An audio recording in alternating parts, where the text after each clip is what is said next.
I would have to say that the one modality that I have brought into my toolbox, my aromatherapy, is my number one tool that I reach for every client. Even today, my study and my focus is with life coaching, and we focus specifically on self-sabotage. I'm reaching for aromatherapy all the time, and it is my most supportive tool. So that's why I wanted to talk to you about essential oils today. A lot of people have a lot of questions.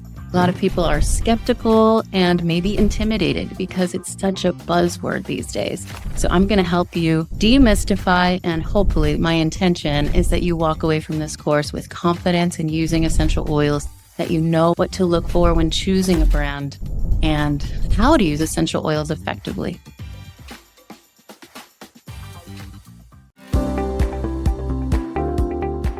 Essential oils are very specific chemical compounds that are found in plants. Now, do all plants have essential oils? No. Very specific plants throughout the world contain them, and they're aromatic plants. And the reason that essential oils exist in the aromatic plant realm is so that they can protect the plant first and foremost. So let's talk about different plants that you might have already been familiar with, like a peppermint leaf or a basil leaf. We can look at the leaf of that plant. That is where the essential oil lives for peppermint and basil. So the leaves, the stems, the roots, essential oils are found in different areas for different plants. Okay. So when we look at different examples, let's look at lavender and rose. Those are flowers. The essential oils reside in the flowers of those plants. Whereas with citrus, every citrus fruit contains essential oils, but in a different place, actually on the rind of the peel. And again, this is nature's way to protect the fruit from predators. It's also a biological function that the plant produces essential oils so that it can survive and evolve. So much in the same way, the properties, whether they are keeping the plant safe for immunity, because there's a specific fungus that could attack the plant, or a pest that would kill the plant. These are very potent extracts within the plant that we can extract and use them for the same benefits with our own bodies as well. We have similar building blocks to the plants, and the way that they work with the human body is very similar with how they work in their natural environment. So the most profound effect that essential oils have within the human body is their antioxidants. So what that means is we're all exposed to free radicals. Free radicals are within our cells, and everybody has them, right? But if they go unchecked and out of balance, the free radicals create disease and illness and aging, okay?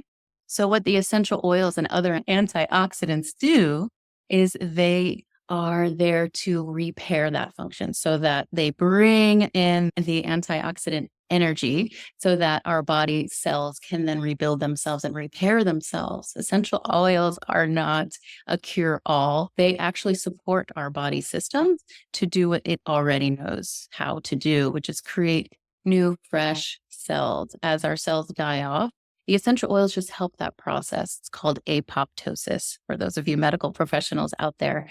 And I'm going to keep it super basic for those of you who aren't medical professionals. Trust me, you do not need a chemistry degree to use essential oils safely and effectively. I must say that they work as well for the novice as they do for an essential oil enthusiast and a healthcare practitioner, all the same. We can all get the same benefits. And we don't have to know exactly how they work, but just know that everybody has these free radicals. And if I could explain what a free radical is just on a basic level. So let's look at them as like this little bully that's inside your body. And let's say you have a cell that has a superpower, like it sees things really well. So it's wearing glasses, or it has a hat on because it's really sunny outside. Okay. The free radical just comes in. It's like, I'm going to steal your glasses and I'm going to take away your hat. And it's stealing from our cells. And so what the essential oils do is they come in and they create this harmony between the two. And they start saying, oh, you don't need to steal from them. I'm going to give to you what you need.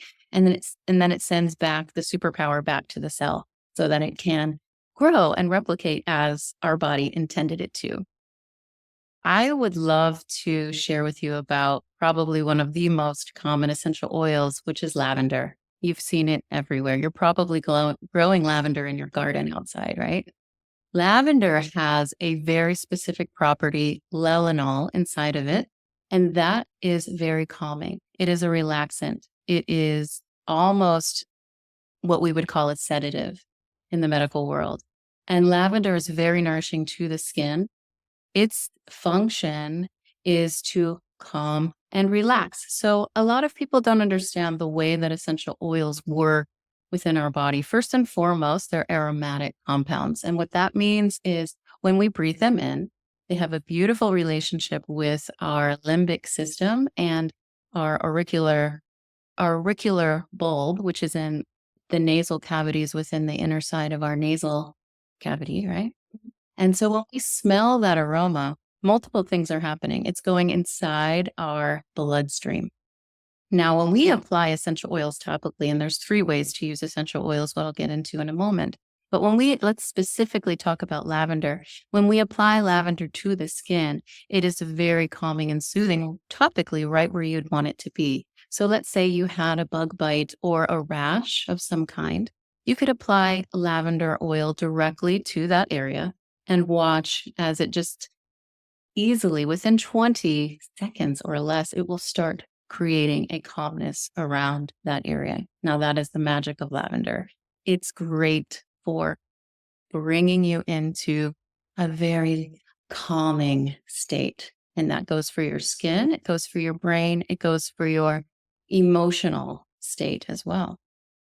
So, lavender oil specifically is one that I reach for all the time. A lot of people don't know that when lavender combined with peppermint and lemon is a natural antihistamine. So, when we're working with allergies or sinus infections or something going on where your sinus area is blocked, your airways are blocked in the sinus area, or if you're having, blocked ears, these are the 3 oils that you would want to reach for. These are, again, the body is trying to tell you something is interfering. Okay. You're having a response. It's a good thing that we have these symptoms. I don't want to make our symptoms wrong. It's our body doing what it does. And so essential oils, again, they come in as little assisters to allow our body to process whatever is going on. In this case, a histamine, right? Which we're reacting to. So you can put the lemon, and what I recommend is 2 drops of each in a diffuser. 2 drops of lemon, 2 drops of lavender, 2 drops of peppermint, so equal parts. Put it in the diffuser and breathe naturally. You can also put a drop in your palm of each. So again, 1 drop of each oil in your palm, equal parts. Rub your palms together. And I always tell people to make a fist like this so that you're not getting the oils in your eyes. Make a fist like this and breathe in through the nose. Breathe in through the mouth. Multiple times, deep breathing, aromatherapy first and foremost. Now, if you have something that you want to address topically as well, you can, let's say your allergies are really screaming at you. You can put a couple of the drops right on the back of your ears. You don't want to put them inside your nasal cavity. You don't want to put them inside any orifices like our eyes or our ears or up our nose. We can take them internally in the mouth, specific oils only, which I'll talk about soon. But in this case, if you wanted to apply them topically, lemon, lavender, peppermint, if you're using essential oils for the first time, I would suggest using a patch test, which is putting 1 drop on the inside of your forearm, somewhere on the inside of your arm, and seeing if you have a personal reaction. Now, like I said in my intro, everybody's body is different. So your use of essential oils is going to come down to your state of health in the moment, your experience level. There's some advanced uses of essential oils that I would never expect a beginner to experiment with right away. When you're choosing, let's say something like lavender, what you want to do is look at the combination of the constituents that are within that oil. So it's a sedative. There are multiple sedatives. There are other oils that you could reach for if lavender's not your thing. We love to use in my home petitgrain as an alternative. Let's say we're getting a little lavender overload, right?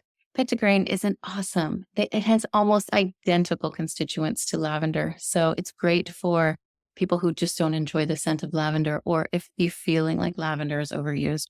There are multiple oils that support the body in the same way that a single essential oil will. And then the magic comes when you start blending different singles with together, which to create a blend of essential oils. And then you can grow your apothecary by seeing which ones go well together for you. It all depends on what you're working on when we're looking at the essential oil industry in general, because there are so many factors that go into getting a good quality oil. And there's different fillers that there's no, again, there's no regulation in the essential oil industry. So we never know what else is in that bottle. And it's usually the fillers that are causing things that a lot of people have reactions to.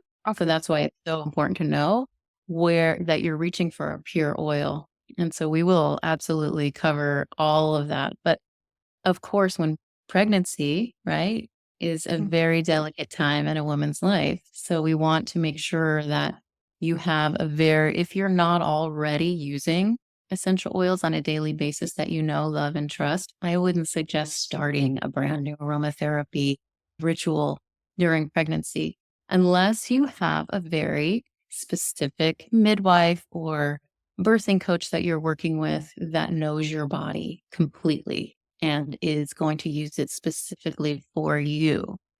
Essential oils, they don't force the body to do things, but they can, create just a plethora of body sensations. And again, if a woman is having complications in her pregnancy, you don't want to mess with the complicated, you know, being that's growing inside, right? And all of the processes that go through that, all of the processes that naturally happen in the body. So again, it's very important. So we want to always seek out a guide if we don't already have one in this realm.